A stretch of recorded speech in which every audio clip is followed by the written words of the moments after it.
Velika noč je ena od najbolj pomembnih noči na tem svetu, v vsej zgodovini človeštva. Je tudi najbolj pomembna za Jezusa Kristusa, saj zaradi tega je prišel na ta svet.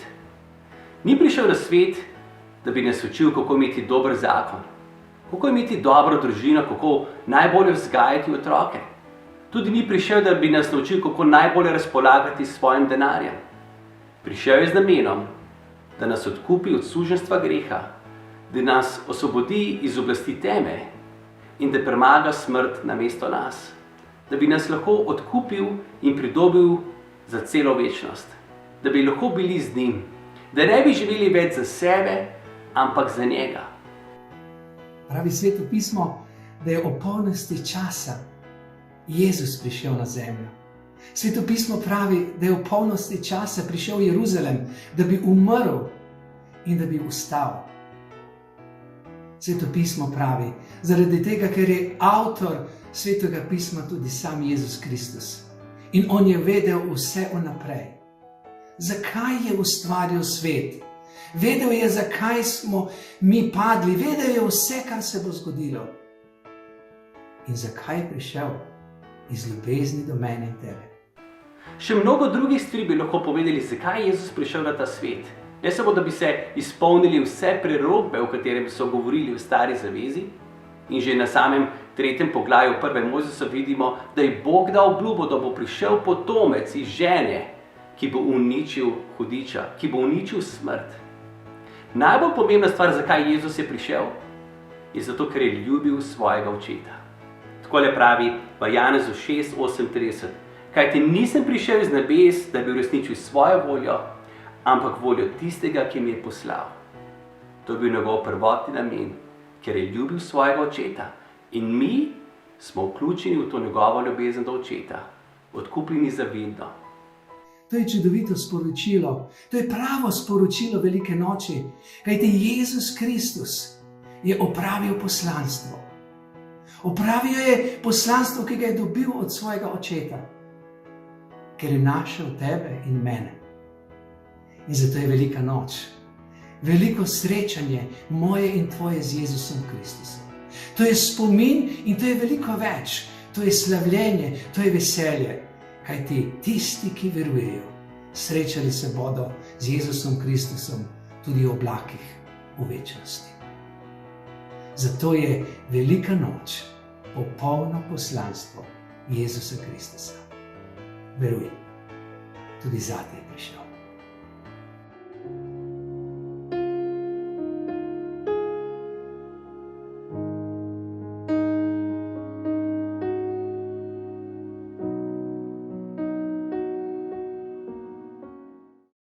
Zakaj je Jezus moral umreti?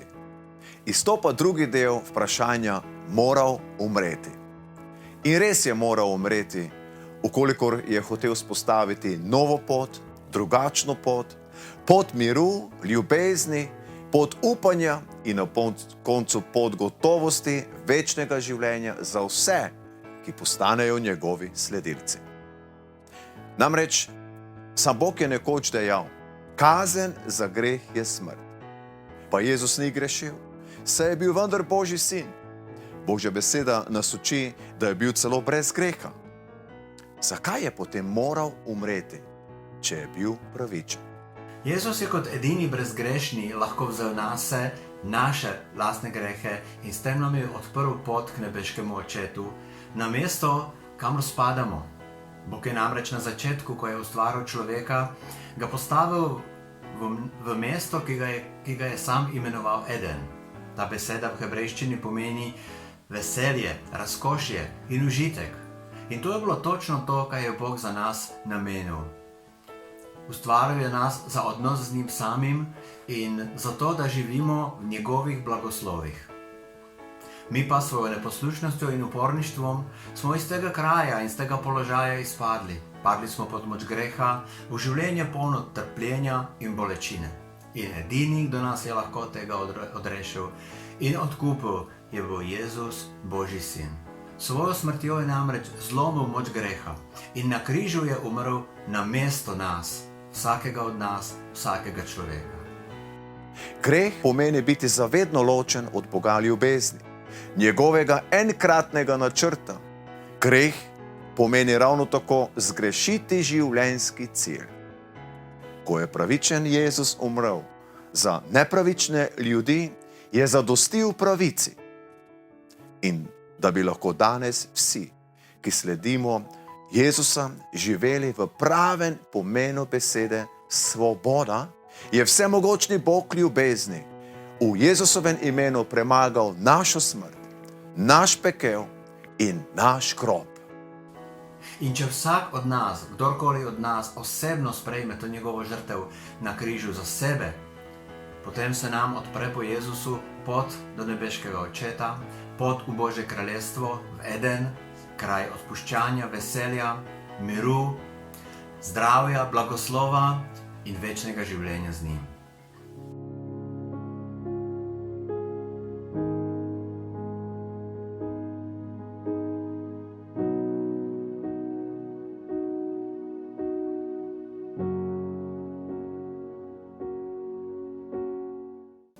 Kaj je pomen Jezusove krvi?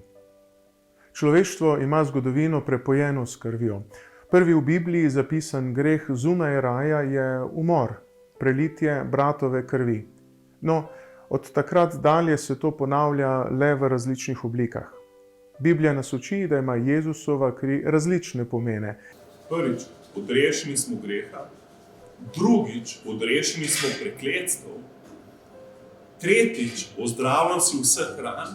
In četrtič, blagoslovljen si z izobiljem. Jezus je bil preklet, da si ti blagoslovljen. On je postal reven na križu, da si ti lahko bogat v njem.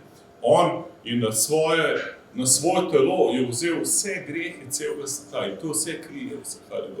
In imamo novo zavezo, krvi Jezusa. Bod človek, bod kristjan, nove zaveze.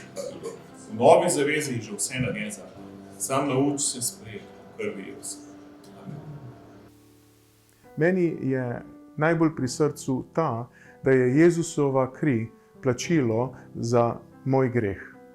Je valuta, s katero je Jezus v celoti plačal za moje zlo, ki ga sam ne morem plačati. Biblija pravi, da bi se morda za dobrega še splačalo umreti, kaj pa za pokvarjenca, kot sem jaz? Bog pa dokazuje in izraža svojo ljubezen do nas tako, da je Jezus umrl za nas, ko smo bili še grešniki. Še danes, celo v 21. stoletju, ne moremo ustvariti nadomestila za človeško kri. Ne moremo je umetno narediti, niti proizvajati. Tako je pacient, ki je v življenjski nevarnosti, popolnoma odvisen od donorja, ki ga običajno ne pozna, da mu da svojo kri in s tem življenje. Mislim, da ni bolj življenjsko pomembnega, dragocenega ali osebnega darila, kot je dati svoje življenje, svojo kri za drugega. In Jezus pravi, da je to največja ljubezen. In prav to je Jezus naredil zate in zame, za vsakega, ki želi imeti novo in večno razmerje z njim. In upam, da imaš to tudi ti.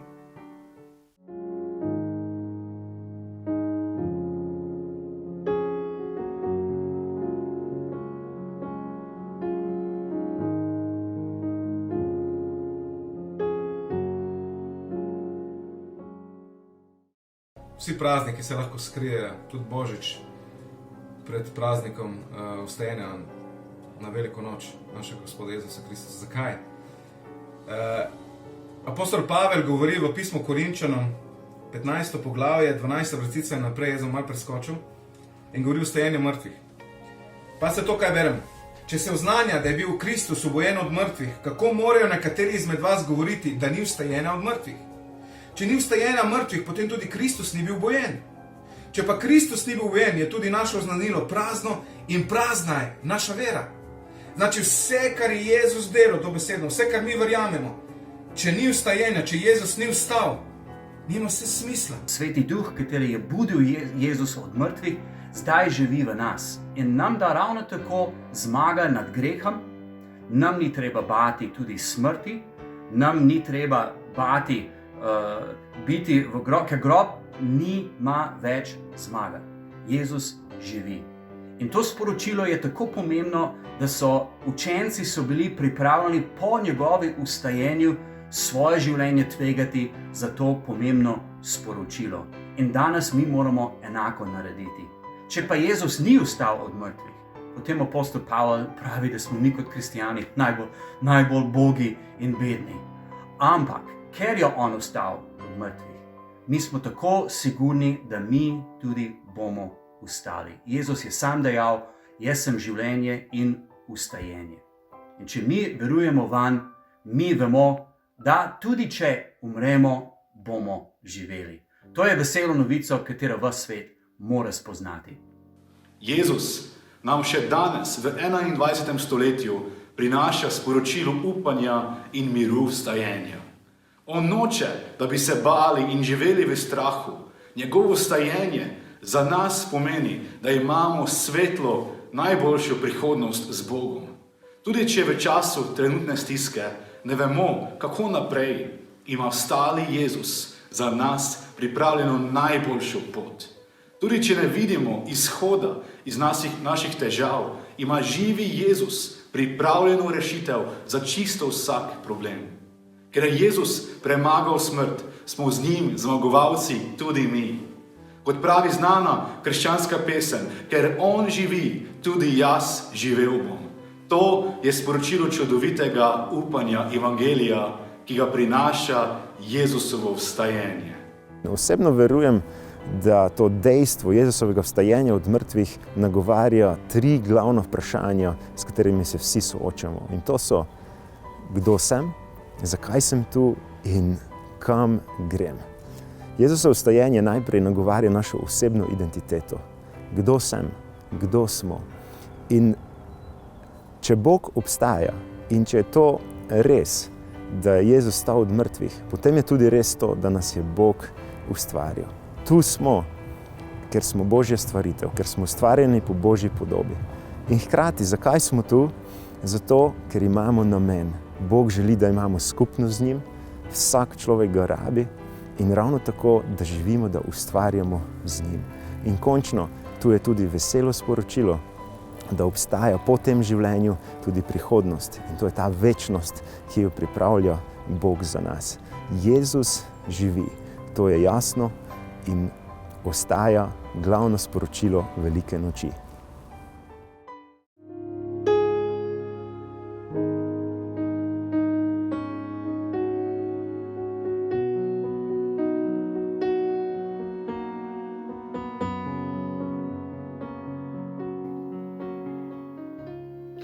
Ena najbolj znanih vrstic v Svetem pismu je Janez 3:16. In tam nam Bog pove, da je on tako ljubil svet, da je dal svojega edinorojenega sina za vsakega, zato da se ne bi nihče pogubil, ampak preko vere v Kristusa bi imeli večno življenje. In torej, kaj naj mi damo Bogu nazaj, če nam on daje večno življenje? Za mene najboljše darilo, kar lahko mi damo za Boga, je naše življenje. Ker Jezus je umrl na križu zaradi nas. In naše življenje tudi pravi Biblijo, da je več vreden kot vse denar na svetu. Jaz verjamem, da to, kar je Bog nam podaril, je tisto, kar si Bog želi, da mi vrnemo njemu. Večno življenje ni nekaj, kar dobimo potem, ko gremo iz tega sveta, ko umremo. Ampak kot Jezus pravi v Janezu 10, reče takole, pravi, jaz sem prišel, da bi imeli življenje in ga imeli v obilju. Jaz sem dober pastir, da svoje življenje za ovce. Jezus je dal svoje življenje za nas, zato da bi mi imeli življenje v obilju. In to govori o kvaliteti življenja. In ni to nekaj, kar se zgodi kasneje, ampak večno življenje je nekaj, kar imamo sedaj. In to Jezus zaključi v svoji molitvi na koncu Janezovega evangelija, ko reče takole v 17. poglavju. Pravi, večno življenje pa je v tem, da spoznavajo tebe, edinega resničnega Boga in njega, ki si ga poslal, Jezusa Kristusa. Torej, kaj lahko vi daste Bogu v tem času velike noči? Dajte mu svoje življenje zato, da prejmete to življenje v obilju, da prejmete to večno življenje, ki je v spoznavanju njega. Če želite imeti večno življenje, vam je na voljo sedaj, danes, da pridete pred Boga, da priznate svoje grehe, da mu poveste, kako močno ga ljubite in da je on v vaših življenjih, da je on tisti, ki je vreden vaših življenj. Torej, dajte mu svoje življenja, zato ker je on dal svoje življenje za vas.